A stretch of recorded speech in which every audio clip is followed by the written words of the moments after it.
Nous allons maintenant voir les méthodes théoriques.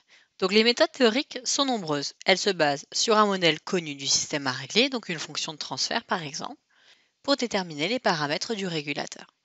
La première méthode est la méthode de compensation des pôles lents. Cette méthode consiste à compenser les pôles les plus lents du système à régler par les zéros du régulateur et à ainsi obtenir une réponse en boucle fermée rapide.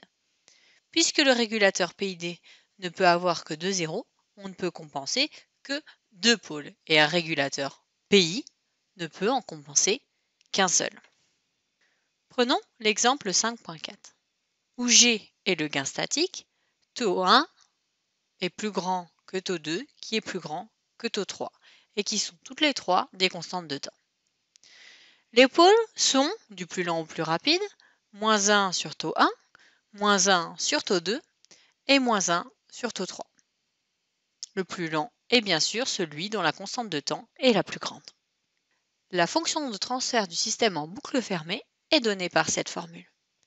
Si nous choisissons un régulateur PI, c'est-à-dire que R de S est égal à ceci, nous obtenons donc que R de S fois F de S est égal à ceci. Le pôle le plus lent du système, c'est-à-dire moins 1 sur taux 1, peut être compensé par le zéro du régulateur, si nous choisissons taux I est égal à taux 1. Après la compensation pôle 0, nous obtenons que R de S fois F de S est égal à ceci, et donc que la boucle fermée est égale à ceci, d'après cette formule. Taux I étant fixé, il reste à choisir une valeur convenable de K.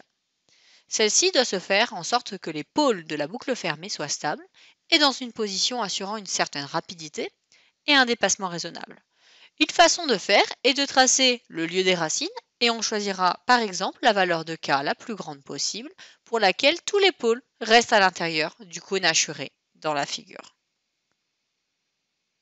Cela revient à avoir des pôles dont la partie réelle est supérieure ou égale, en valeur absolue bien sûr, à la partie imaginaire. Si nous choisissons un régulateur PID, dans ce cas R de S est égal à ceci, et R de S fois F de S est égal à ceci.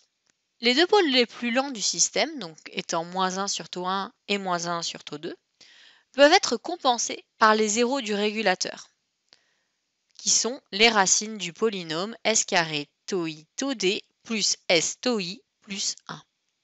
Les valeurs de taux I et taux D pour lesquelles cette compensation peut se faire peuvent être obtenues en égalisant les polynômes. On obtient donc que taux I fois taux D doit être égal à taux 1 fois taux 2 et que taux I est égal à taux 1 plus taux 2. Nous pouvons en déduire la valeur de taux I et de taux D. Après compensation des pôles 0, nous obtenons que R de S fois F de S est égal à ceci, et donc que la boucle fermée est égale à ceci. Les paramètres taux I et taux D étant déterminés, le choix de la valeur K peut se faire de la même manière que dans le cas du PI précédent. Nous pouvons vérifier facilement que les pôles qui se trouvent sur les demi-droites délimitant le cône correspondent à un coefficient d'amortissement égal à racine de 2 sur 2. En effet, nous savons que les pôles d'un système du second degré sont donnés par les solutions de l'équation là, d'après le chapitre 2, avec epsilon étant le coefficient d'amortissement et oméga n la pulsation propre. Si nous supposons que les deux pôles sont complexes conjugués et s'écrivent de cette manière, nous avons ceci.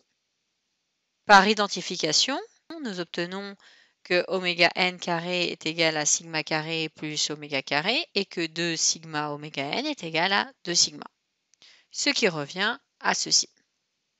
On en déduit que les pôles qui se trouvent sur les demi-droites précédentes, avec la partie réelle et la partie imaginaire qui sont égales en valeur absolue, correspondent à un coefficient d'amortissement égal à environ 0,7. On peut déterminer K du régulateur en exigeant un coefficient d'amortissement donné. Prenons l'exemple 5.5. Nous obtenons trois constantes de temps, donc taux 1 égale 10, taux 2 égale 5 et taux 3 égale 2. La constante de temps la plus lente étant taux 1 égale 10. Si nous prenons un PI, donc pour compenser le terme 10s plus 1, nous allons prendre taux I qui vaut 10. La fonction de transfert en boucle fermée devient donc ceci. On peut faire varier k de manière croissante. Nous remarquons que pour k égale 0,7, la partie réelle est égale à la partie imaginaire en valeur absolue pour les pôles complexes. Nous remarquons que quand k égale 1, la partie imaginaire est plus grande que la partie réelle. Nous sommes donc en dehors du cône.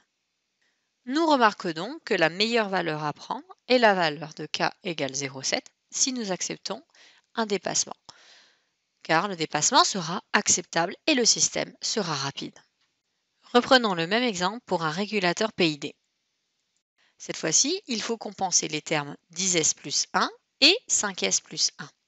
Il faudra donc prendre taux i qui est égal à taux 1 plus taux 2 et taux d qui est égal à taux 1 fois taux 2 sur taux 1 plus taux 2.